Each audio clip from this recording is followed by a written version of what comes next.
All right, welcome everyone. I'm Susanna Biancheri, and I am a life member of SWE, and I've been happily holding a number of SWE leadership positions for the last 30 plus years during my SWE career. Outside SWE, I'm actually Vice President of Network Reliability and Global Network Operations Centers for AT&T. It's basically the group that does global surveillance of the AT&T network. So today we're going to talk about using engineering powers for good. Each of us has a specialty, and the challenge here is to determine how each of us can best use the talents that we have for the good of others. We know that in the movies, both superheroes and archvillains both possess special powers. The difference is that superheroes use those powers for good. So engineers really are the superheroes of our time. It was a group of engineers, when you think about it, using their powers for good, that designed the smartphones that have so dramatically changed all of our lives over the last few years. It was engineers that have been working on the smart cars, which are getting ready to be put out on the market and which are going to make our roadways dramatically safer. And it's also engineers that have designed smart homes, which are going to keep our families more connected and more secure. This is a stark juxtaposition to cases where engineers or those with technical capabilities have used their skills in a very negative way. And we've seen that in the media with recent bombings and cyber attacks, etc. So at AT&T, all of us as network engineers are very focused on using our engineering skills and really dedicating our careers to maintaining the network that today is 99.999% reliable. That helps people all over the world communicate with each other everywhere that they live and work. Whoops. All right, so there are a number of ways that we can do this. As engineers, we all have a responsibility, especially in our areas of expertise, to always be looking ahead and determining what we can do to avoid problems in the future. So at AT&T, we call that the 3P program, and it consists of 3 different parts. It's predictive, proactive, and preventive. So what we're doing as engineers is we're looking ahead and proactively trying to predict issues, high-risk areas that could cause vulnerabilities in the future. We're then proactively working to mitigate those problems with the ultimate objective being mitigation or, in some cases, prevention of the catastrophe to begin with. This process, as you can see here, is used in a variety of different situations. We use them for both events that are planned and unplanned. By planned events, I mean large national events like, for example, a political convention. Could also be for large sports activities on a national or international scale like the Olympics or the Super Bowl. And it could also be actually what we go through every year for annual storm preparation. One of the things that I wanted to point out here on this slide is the Super Bowl that took place this year. Most people only think of that from a sports perspective, but it was actually an incredible engineering feat. When you think about it, this was the first time that the big game was held in a city at the same time when we concurrently had another worldwide event, Mardi Gras. So we had a large quantity of people, hundreds of thousands of users, converging on a very small geographic area, all expecting to do streaming video for the few days that those two events collided in time and space. Engineers literally worked for years prior to this year's event, designing a mobility network that could withstand that kind of bandwidth with requirements. A lot of the things that I've talked about so far are driven from what we call the Global Network Operations Center. It's actually a center that monitors the network throughout the entire world. And we also manage events of large proportions, as I've been describing, from this center within this work group. In addition to the large events, there are also a series of what we call network reliability centers that are actually surveilling the network and hardware and software irregularities throughout the world 24 hours a day. From those centers, we have the capability of actually detecting electronic anomalies before they have any kind of a customer impact, and then we can remotely, from a software perspective, either repair them or in some cases, switch to redundant hardware that's already at those sites. Now, in some cases, it's not possible to restore remotely. And in those cases, field engineers actually need to travel to the site to do the physical repair. These are engineers that have significant skills for that specific type of work. And actually, they have a very practical, positive impact on our network. It's the work that both of these groups do together, for example, that would help a little second grader excitedly be able to call their grandparents in another state and let them know by showing them that they've lost a tooth. It's also the same network capability that would let a parent who is deployed in the military overseas for long periods of time still manage to talk to and see their children back home every single night. Why is this so important? It's so important because our lives are fraught with risks. Perhaps not from the comic book villains, but actually from both natural disasters, as I've depicted here, as well as man-made disasters. So here we're looking at bombings, germ warfare, and cyber attacks. All of these obviously have logical, economic, social, and political drivers that are the impetus for those with evil intentions to use technology in a very negative way.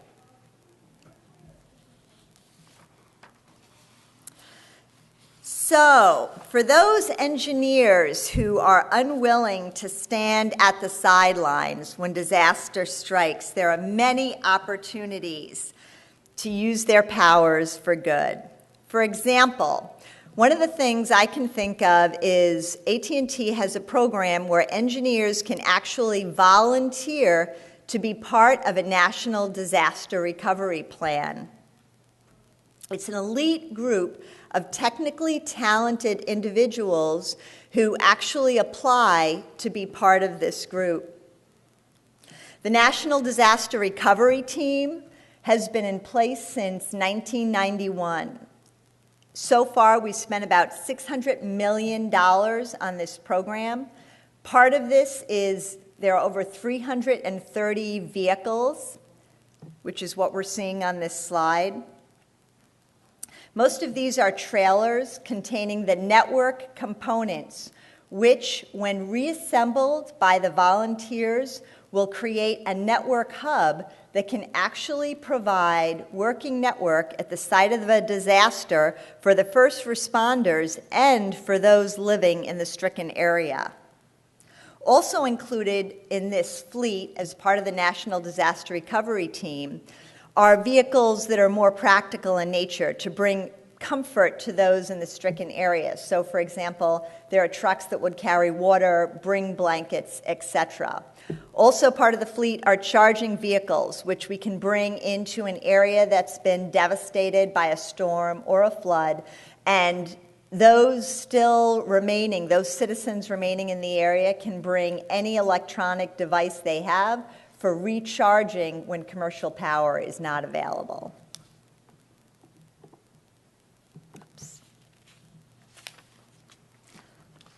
It also includes, as you can see here on the right, a command center. So I showed the picture of the Global Network Operations Center earlier.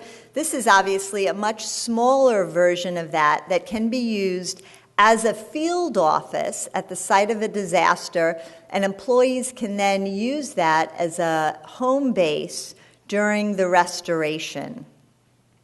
The fleet also includes trailers that support these volunteers that go out. So, for example, first aid, land connectivity, so they can maintain connection with their families back home. Distributed antenna systems, which are basically small antennas that can be used to provide cell service in cases where cell towers have been compromised. And then finally, as you can see in the two pictures on the left there, what we call cows and cults. Cows are cells on wheels, and cults are cells on light trucks.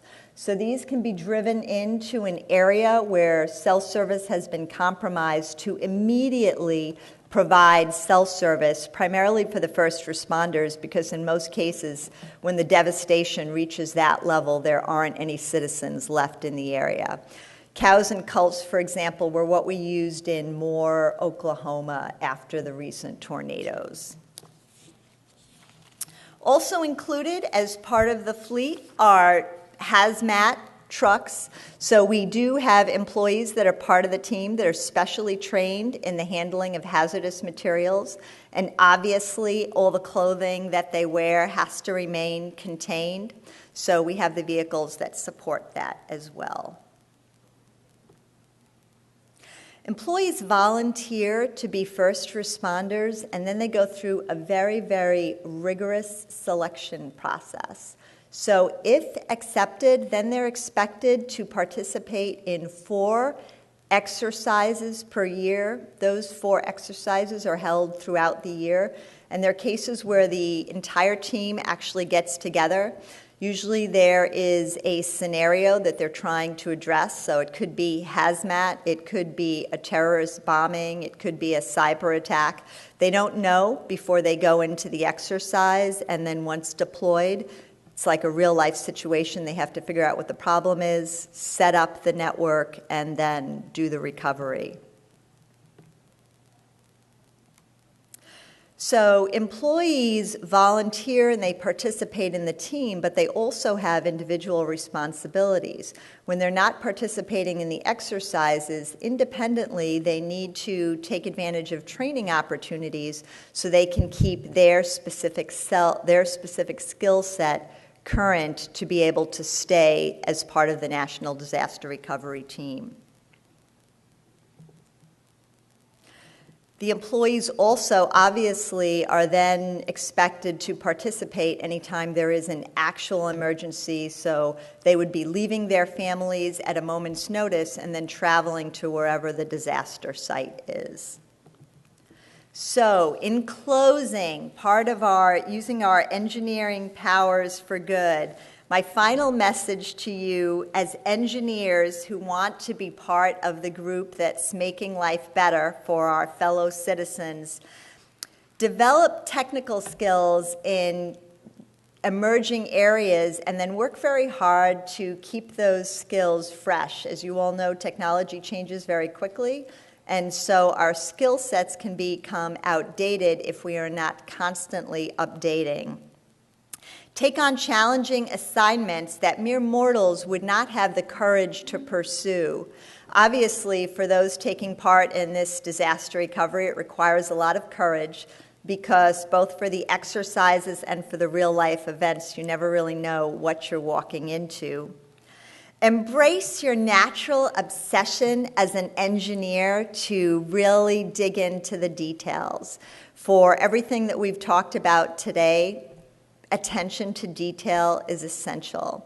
And then finally, look for ways in what you do every single day, whether in your classes or in the work environment, to improve the lives of your fellow humans. Thanks very much. Thank you, Sue. So now we have about 7 or 8 minutes for questions. Does anybody have any questions?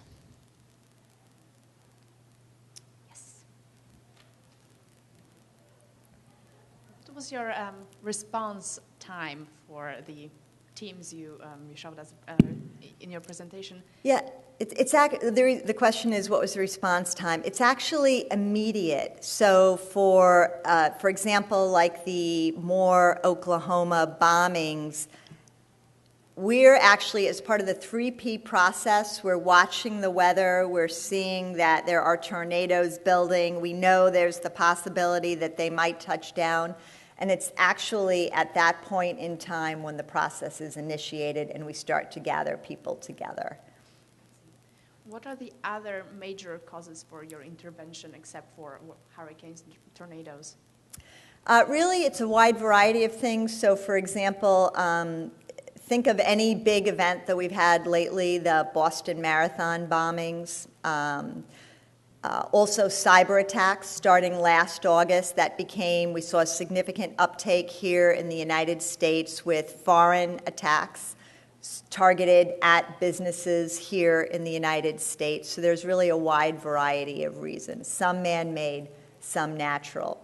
The natural ones, in a lot of cases, are recurring. They happen every year during the storm season, so we can prepare for those.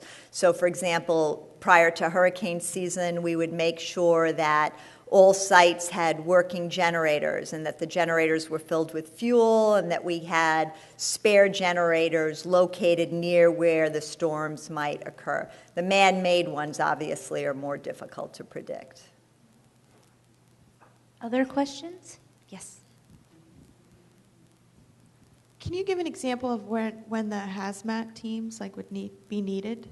Sure. They actually had an exercise recently that the premise of the exercise was that there was an airborne hazardous material that was injected into the air in a major city. That exercise actually happened to be in Chicago. So think about what that would mean. That would mean that all the citizenry would be forced to flee, all of the employees would be forced to flee, and for that particular exercise, the National Disaster Recovery Team actually had to go in hazmat suits and perform a lot of the network maintenance and repairs using those suits. And a lot of the stuff we do requires very fine manipulation. So it was a good exercise and good practice. How would you splice fibers? How would you set toggle switches on circuit boards, if you were wearing a hazmat suit and you didn't have full use of your fingers? All right, we probably have time for one or two more. How many locations are there for the teams, or are they at a certain location? So the team members are volunteers, so they're located really throughout the United States. The vehicles that I referenced here, the 330 vehicles, are actually stored at 6 locations, huge warehouses here in the United States. And we do these globally, so we actually have another one overseas serving the European, Middle East, and Asian markets. Any other questions? Oh. How do you fund all this? AT&T has actually spent about $660 million on this since it was initiated in 1991. And it's funded as part of our normal course of business. We see it as part of our community responsibility to step up and provide relief when there is a network emergency, and that's part of our annual budget plan. That's what we do. We expect to be doing this kind of work. Wow. Any final questions? We got a couple more.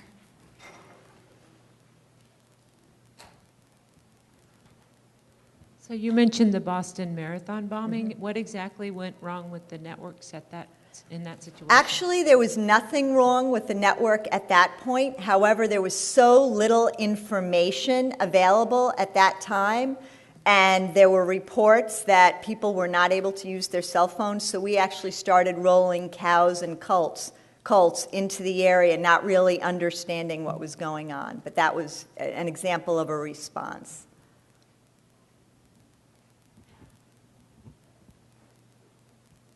Hi, I'm just wondering, what engineering disciplines do you usually look for on these teams? Actually, it's all engineering disciplines. At AT&T, our view is actually, no one comes out of school with a network engineering degree. So we hire engineers of all disciplines. I'm actually a chemical engineer.